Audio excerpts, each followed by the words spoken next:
Assalamualaikum warahmatullahi wabarakatuh. Malu hidup bersaudara dengan sama, hidup lenggah indah, belum nirmala. Merah, merah, marah dalam mata, agak tentram hingga sirna. Atau halus, melalui sirna, baru mulai hidup bersaudara. Perkenalkan saya Teva Reza, dan mari kita sambut narasumber-narasumber kita.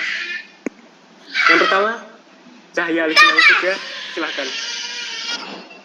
Assalamualaikum, halo, perkenalkan nama Ana Cahya Alifina Tiga. Aku nomor absen 8 dari kelas 10 IPS 1. Nah, sudah perkenalan. Nah, selanjutnya mari kita sambut Rangga Rizkuwo Zaki. Halo semuanya, nama aku Rangga Rizkuwo Zaki dari kelas 10 IPS 1 nomor absen 26. Salam kenal. Salam kenal. Nah, selanjutnya Mbak Kirota Ayun Fadila Cahyani. Halo, aku Kirota Ayun Fadila Cahyani, nomor absen 24 dari kelas 10 IPS 1. Hai. Selanjutnya Talita Elfarita Hidi. Hai semua, kenali namaku Talita Elfarita Hidi dari kelas 10 IPS 1 nomor absen 32. Hai. Nah, sudah kita perkenalan semua kan? Materi kita hari ini surat Al-Hujurat. Ada yang udah paham tajwidnya? Belum sih. Belum. Saya udah belum? Oh, alhamdulillah udah. Nah, coba jelasin. Bentar, tak share screen.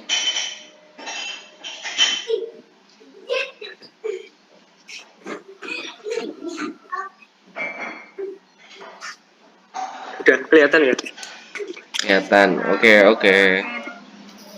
Nah, sebelum aku jelasin tajwidnya, aku baca dulu ya. Al-Hujurat ayat 1. Bismillahirrahmanirrahim. Innamal mu'minuna ikhwatun faslihu baina akhawaykum wattaqullaha la'allakum turhamun. Nah, itu tadi Al-Hujurat ayat 10. Sekarang aku tanya nih, kenapa sih kok kita harus belajar tajwid? Aku mau jawab dong. Ya, yang boleh banget. Jadi menurut pengetahuanku, kita baca Al-Quran itu makhrijul hurufnya nggak boleh salah. Karena kalau makhrijul hurufnya salah, nanti baca, bunyi sama arti jadi beda. Terus nanti kalau misal beda, bisa jadi dosa loh. Oh iya, benar banget. Nah, terus hukum mempelajari tajwid ini apa sih? Ada yang tahu nggak? Tahu. Oke, tahu. Nah. Jadi hukum membaca tajwid yaitu fardu kifayah, yaitu kewajiban seorang muslim apabila sudah dilaksanakan oleh muslim yang lain, maka kewajiban itu gugur. Nah, benar banget. Jadi mempelajarinya itu fardu kifayah, tapi untuk membacanya tetap satu ain. Nah, aku jelasin ke tajwidnya ya. Tajwid yang pertama, nama ada nun yang bertasydid. Itu hukum bacaannya adalah gunnah. Jadi bacanya tuh kayak mendengung dan ditahan saat kayak gitu guys. Terus yang nomor 2, alif lam bertemu dengan mim. Hukum bacanya adalah idhar qamariyah. Nah, bacanya tuh kayak jelas kan, lamnya tuh dibaca jelas. Kemudian yang nomor 3, gampang banget nih, ada yang tahu nggak? Enggak. Ada. Enggak. Oke. Jadi ada huruf yang berharokat dhammah bertemu dengan wawu yang berharokat sukun. Itu hukum bacanya adalah mad tabi'i. Nah, langsung ke nomor 4. Ini pasti kalian udah tahu sih, soalnya dari SD dipelajari. Ada yang tahu nggak? Ikhfa. Ya, betul. Ikhfa hakiki. Karena ada dhammakan yang bertemu dengan fa. Kemudian yang nomor 5 yaitu mad tabi'i. Sama kayak yang nomor 3. Nah, terus yang nomor 6, baina. Itu hukum bacanya adalah mad lain. Ada yang tahu mad lain nggak? Enggak. Angga? Enggak. Oke, aku langsung jelasin aja. Baina itu mat lain. Kenapa? Karena ada ya sukun yang didahului oleh huruf berharokat fathah. Nah, kemudian yang nomor 7 juga sama kayak nomor 6, yaitu mat lain.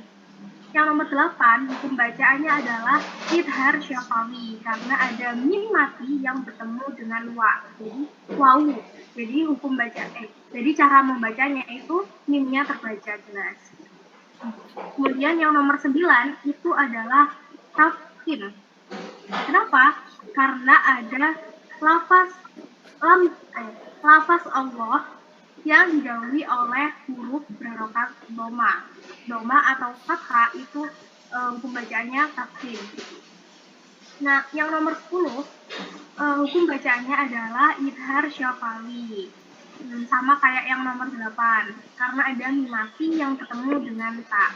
Kemudian yang terakhir nih, hukum bacaannya adalah mat arid disukun. Kenapa mat arid disukun? Karena ada matobi'i yang bertemu dengan huruf nun di akhir kalimat. Nah, panjang bacaannya ini bisa 2 harokat sampai 6 harokat. Nah, itu sih kalau dari tajwidnya. Nah, kan sekarang aku kurang tahu nih artinya. Coba ada yang bisa jelasin artinya mungkin? Bentar. Aku. Sebelum itu aku mau tanya sih sama Cahya. Udah berapa lama belajar tajwid? Alhamdulillah aku udah belajar tajwid dari SD, tapi memperdalamnya di SMP. Oh. Nah, habis tajwid kan terjemahan. Iya. Tadi kan Tata yang apa? Udah paham terjemahannya. Iya, betul. Ya, bentar, share screen.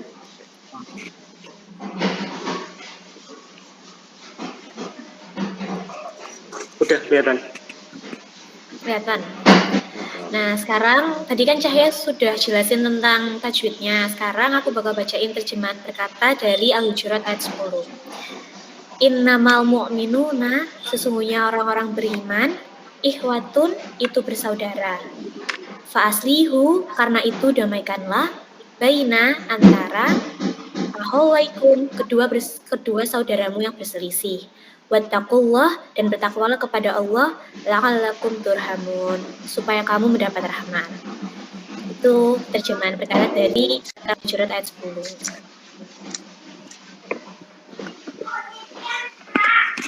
Nah, mungkin ada teman-teman yang mau tanyakan ke Tata. Apa ya? Kayaknya enggak deh. Apa ya? Aku mau tanya gini nih. Misal Gimana? ada orang yang cuma baca terjemahannya gimana? Hukumnya boleh, tidak apa-apa. Oh. Ya. Nah, ya. Habis terjemahan tadi sama habis tajwid juga kan? Ada yang udah paham tafsirnya? Enggak. Aku udah paham nih. Nah, bisa tolong jelasin nggak? Boleh. Oke, jadi di surat Al-Hujurat ayat 10 itu ditafsirkan bahwa kita sesama mukmin adalah saudara. Jadi kita ini sebenarnya saudaraan. Nah, dengan adanya persaudaraan ini, di mana semakin banyak kesamaan di antara kita, maka jalinan persaudaraan di antara kita itu juga semakin kuat. Nah, ukhuwah ini dibagi menjadi 3. Kalian tahu nggak apa aja? Nggak tahu. Nggak tahu. Aku kasih tahu ya. Yang pertama ada ukhuwah Islamiyah, yaitu persaudaraan karena kita sama-sama memiliki persamaan agama dan keyakinan, tentunya sebagai umat Islam dong. Nah, yang kedua adalah ukhuwah wataniyah, yaitu persaudaraan karena kita merasa sama-sama satu bangsa dan punya keterikatan keturunan. Yang terakhir ada ukhuwah insaniyah atau basyariyah, yaitu persaudaraan karena kita sama-sama manusia secara universal dan nggak bedain latar belakang sama sekali. Oke, aku mau tanya nih ke kalian. Kira-kira kalian punya tips nggak sih gimana caranya kita mempererat ukhuwah atau persaudaraan kita ini? Aku. Iya, Tata, gimana tipsnya? Kalau nggak salah yang paling sering aku denger itu ta'aruf. Bener banget. Nah, aku jelasin tips lebih banyak ya. Jadi, yang pertama tuh ada ta'aruf. aku tanya lagi, di pikiran kalian kalau dengar kata ta'aruf tuh tentang apa sih kira-kira? Orang mau nikah. Pernikahan. Orang mau Ya, nikah. Ya benar. Ya udah aku tebak, pasti kalian banyak yang mikir kalau ta'aruf itu cuma buat orang yang mau nikah, tapi enggak guys. Jadi ta'aruf itu artinya saling mengenal, dimana artiannya itu sangat luas. Jadi kita saling mengenal antara umat Islam, tapi enggak cuma lihat penampilan fisik alias cover doang, tapi kita juga lihat tentang ide, gagasan, dan lain-lain dari orang tersebut. Yang kedua ada tafahum, yaitu dengan saling mengenal antara sesama umat Islam. Nah, di sini itu mirip sama ta'aruf, tapi lebih untuk menimbulkan sikap saling memahami antar saudara. Yang ketiga ada ta'awun. Dengan sifat ta'awun ini, kita jadi makin rajin mendoakan saudara dan tentunya saling menolong. Yang terakhir ada takaful, yaitu sikap senasib dan sepenanggungan. Jadi ukhuwah Islamiyah ini merupakan konsekuensi dari iman loh, di mana kualitas iman yang dimiliki seorang muslim itu akan berdampak pada sikap dan perilaku sosial kepada sesama muslim. Misal sikap tasamu. Kalian tahu nggak sikap tasamu itu kayak gimana? nggak tahu. Nggak tahu. Tasamu itu sering diartikan sebagai sikap toleransi, yaitu saling memahami dan menghormati serta menghargai perbedaan yang ada.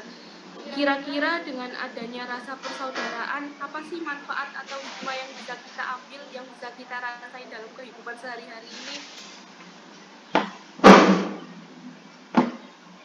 Apa ya? Apa ya? Tercipta kerukunan dan kedamaian. Iya bener banget. Ada lagi nggak? Toleransi nggak? Iya bener.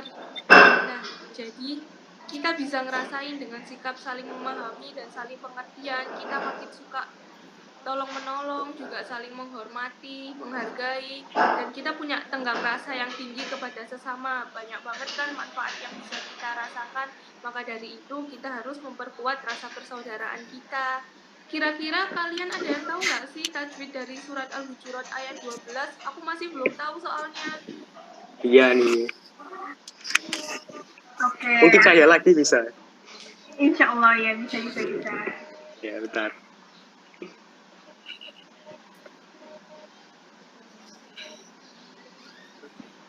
Ya, banyak banget tuh. Gak kelihatan ya? Sudah. Kelihatan. Sudah. Nah, aku langsung baca aja ya.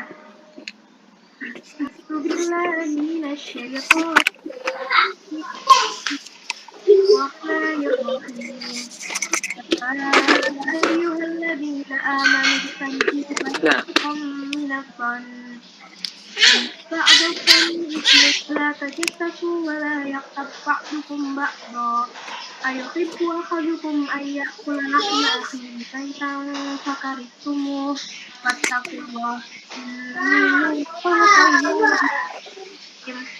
Nah, itu tadi bacaannya. Nah, sekarang aku mau jelasin tajwidnya. Lumayan banyak. Mulai dari tajwid yang pertama, pertama-tama ada yang tahu nggak hukum tajwidnya? Mat, bukan. Bukan. Iya, mat betul. Cuman mat apa? Mat jais munfasil. Nah, betul banget. Nah, jadi jangan terkecoh sama jangan terkecoh. Jelas kayak mata bumi kan. Cuman kita lihat huruf setelahnya itu hamzah. Jadi itu hukum bacaannya adalah mat jais munfasil, yaitu ada mata bumi yang bertemu dengan hamzah selain kalimat. Karena ini jais atau boleh, jadi boleh 2 harokat, 4 harokat, 5 harokat itu boleh.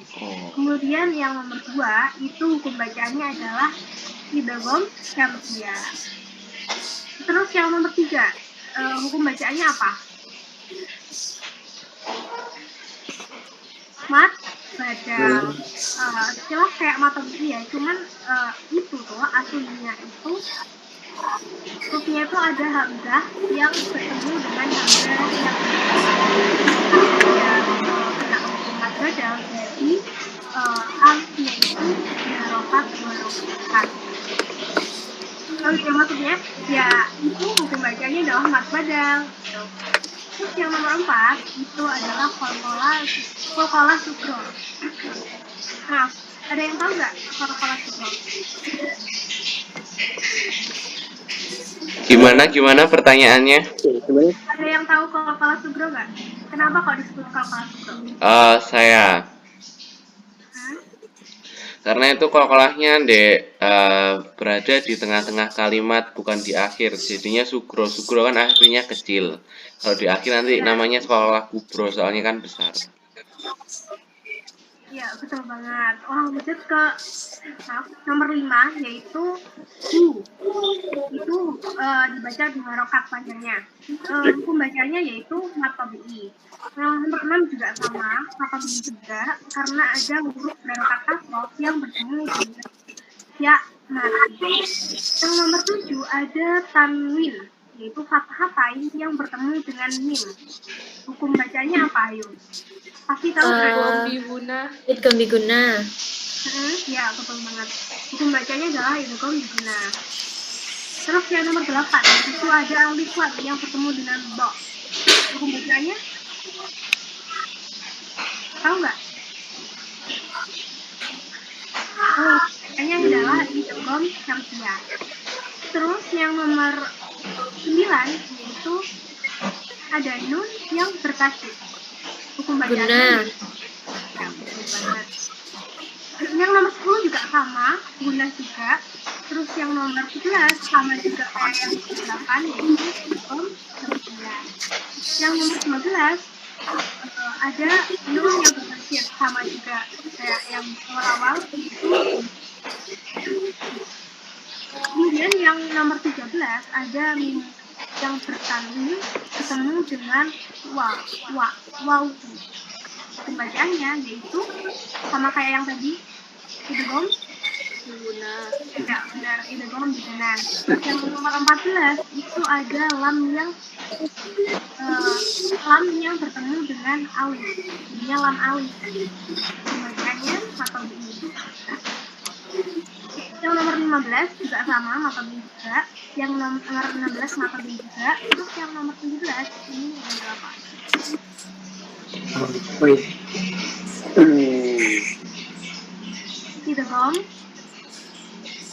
Idgham mutamatsilain. Sorry. Karena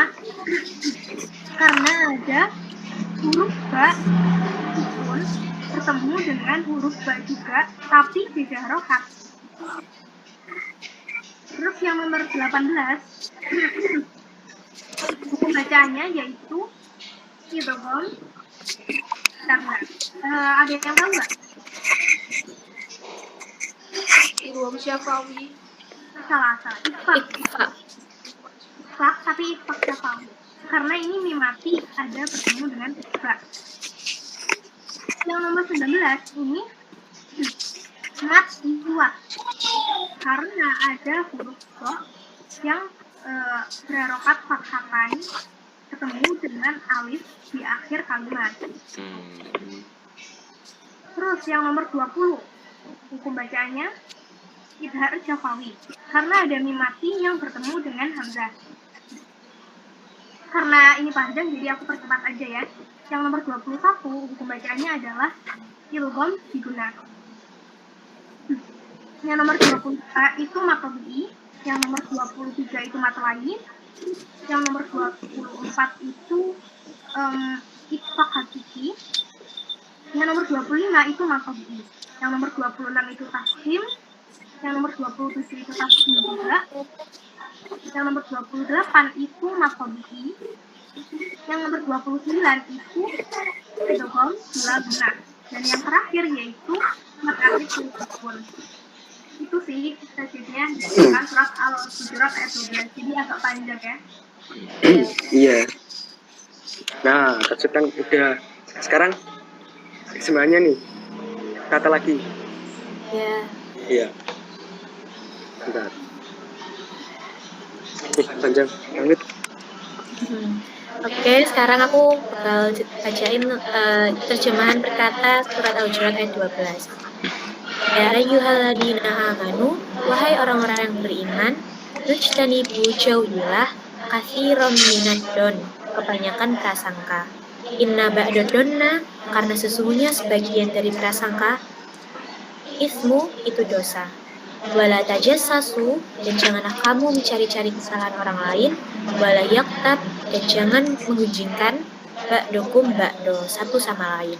Ayuhibbu, apakah ada ahadukum di antara kamu ayyakulalahma yang suka memakan hahihi maitan, daging saudaranya yang sudah mati, fakarihtumu, tentu kamu merasa jijik. Wattaqullah, dan takwalah kepada Allah. Innallaha tawwabur rahim. Sesungguhnya Allah Maha penerima taubat lagi Maha penyayang.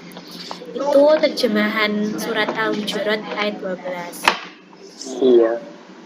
Kita juga udah belajar tajwid, terjemahan ayat 11 sampai 2, ayat 10, ya maaf, ayat 10 sampai 12 tadi kan. Nah, sekarang tafsir ayat 12. Ada yang udah paham belum? Aku. Oke. Mungkin bisa jelaskan? Oke. Hai semuanya sebelumnya.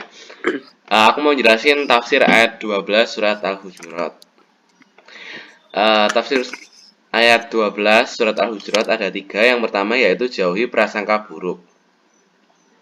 Poin pertama dari surah Al-Hujurat ayat 12 adalah Allah Subhanahu wa taala memerintahkan orang beriman untuk menjauhi prasangka buruk.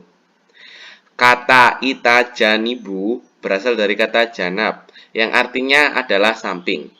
Mengesampingkan sesuatu berarti menjauhkan dari jangkauan tangan. Penambahan huruf ta berfungsi sebagai penekanan sehingga artinya bersungguh-sungguhlah menjauhi. Kedua, kata kathiron artinya adalah banyak. Berikutnya, kata dzon artinya adalah dugaan. Namun dalam ayat ini, dzon yang dilarang dan menjadi dosa adalah dugaan buruk. Ibnu Katsir dalam tafsirnya menjelaskan, melalui surah Al-Hujurat ayat 12 ini, Allah melarang hamba-hambanya yang beriman untuk berprasangka buruk, yakni mencurigai orang lain dengan tuduhan buruk yang tidak berdasar. Karena sebagian dugaan itu adalah murni dosa, maka harus dijauhi. Mungkin ada pertanyaan sebelum lanjut ke poin selanjutnya. Ya, mungkin tadi kan berprasangka buruk harus ada apa? Dugaannya kan. Kalau udah beneran fakta, kalau terus dibicarain, apakah masih termasuk berprasangka buruk? Itu nanti jatuhnya jadi ghibah. Nanti ada di poin ketiga saya jelaskan. Iya. Oke, jadi lanjut ke poin kedua ya. Ini poin kedua adalah jangan memata-matai dan mencari-cari keburukan. Poin kedua dari surah Al-Hujurat ayat 12 adalah Allah melarang memata-matai dan mencari-cari keburukan orang lain. Kata tajassasu berasal dari kata jasa, yaitu upaya mencari tahu dengan cara tersembunyi. Dari kata itu pula, mata-mata disebut juga jasus. Oke, dalam tafsiran fi zilailil Quran, tajasus kadang-kadang merupakan kegiatan yang mengiringi dugaan dan kadang-kadang sebagai kegiatan awal untuk menyingkap aib dan mengetahui keburukan seseorang. Al-Quran memberantas praktik yang hina ini dari segi akhlak, guna membersihkan kalbu dari kecenderungan yang buruk, seperti mengungkap aib dan keburukan orang lain. Ini langsung lanjut poin ketiga aja ya. Jadi poin ketiga dari surah Al-Hujurat ayat 12 adalah Allah melarang kita untuk berghibah. Ghibah adalah membicarakan sesuatu tentang orang yang tidak hadir, yang jika orang tersebut mengetahuinya maka ia tidak suka. Ghibah diibaratkan makan bangkai saudaranya. Di masa Rasulullah, kadang bau busuk ghibah benar-benar tercium. Imam Ahmad meriwayatkan, ketika Jabir bin Abdullah dan sejumlah sahabat bersama Rasulullah, terciumlah bau bangkai yang sangat busuk. Maka Rasulullah bersabda, Atat runama hadihi raihu hadihi rihul ladhina Nah, yaqtabunal mu'minin. Tahukah kalian bau apakah ini? Ini adalah bau orang-orang yang suka menggunjing orang lain. Hadis riwayat Ahmad. Dari jalur periwayatan yang lain, dijelaskan bahwa bau busuk itu berasal dari orang munafik yang menggunjing kaum mukminin. Oke, apakah ada pertanyaan? Nah, tadi kan udah jelasin. Aku mau tanya nih ke kalian semua. Di lingkungan kalian sendiri, masih banyak nggak yang orang berprasangka buruk lah, apa? Masih banyak nggak? Eh, aku mau jawab ya. Ya, Manusia itu kan makhluk sosial. Apalagi di Indonesia kan orangnya suka banget ngobrol-ngobrol. Jadi di sekitar lingkungan saya tuh masih banyak yang kayak gitu. Jadi menurut saya itu mungkin di daerah kalian juga masih banyak terjadi. Maka dari itu kita harus memberikan edukasi kepada mereka untuk belajar mengurangi hal tersebut karena itu merupakan hal yang sangat buruk. iya kayak udah biasa, udah ternormalisasi. Iya, benar. Yang lain gimana? Ya sama sih. Ya, setuju. Nah, tadi kan udah belajar banyak juga. Kesan kalian gimana? Alhamdulillah dapat banyak ilmu baru sih. Iya, menambah Terima wawasan. kasih yang mau jelasin.